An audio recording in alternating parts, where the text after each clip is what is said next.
सतर्क झालाय। नायलॉन मांजामुळे अपघात होऊ नये म्हणून नागपुरातील 14 उड्डाण पूल आज बंद ठेवण्यात आले। मकर संक्रांतीनिमित्त पतंग उडवताना नायलॉन मांजामुळे अपघात होऊ नये म्हणून उड्डाण पूल बंद करण्याचा निर्णय स्थानिक प्रशासनाने घेतला। तसेच अधिकची खबरदारी म्हणून बंद केलेल्या प्रत्येक उड्डाण पुलावर वाहतूक पोलीस सुद्धा तैनात असणार आहेत।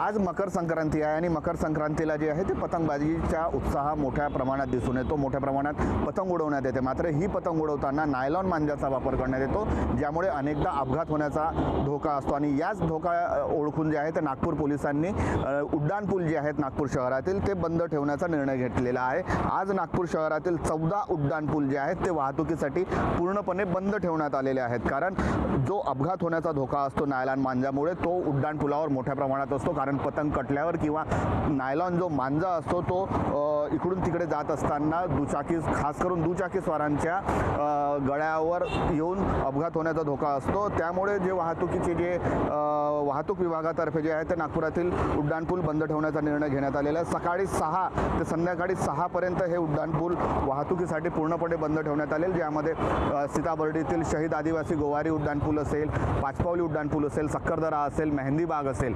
कारण आव्हान जे करण्यात येत आहे वाहतूक पोलिसांकडून, केवळ वाहतूक पोलीसच नाही तर प्रशासनातर्फे देखील आव्हान करण्यात येत आहे की पतंगबाजाचा जो उत्साह आहे तो मोठ्या प्रमाणात साजरा करा, मात्र विरजण पडू नये, कुठेही अपघात होऊन कोणाचा जीव जाऊ नये एवढाच प्रयत्न जो आहे तो वाहतूक पोलिसांतर्फे करण्यात येत आहे। आणि त्या अनुषंगाने नागरिकांना आवाहनही करण्यात येत आहे की पतंग उडवा, मात्र नायलॉन मांजाचा वापर करू नये। जितेंद्र शिंगाडे, पुढारी न्यूज, नागपूर।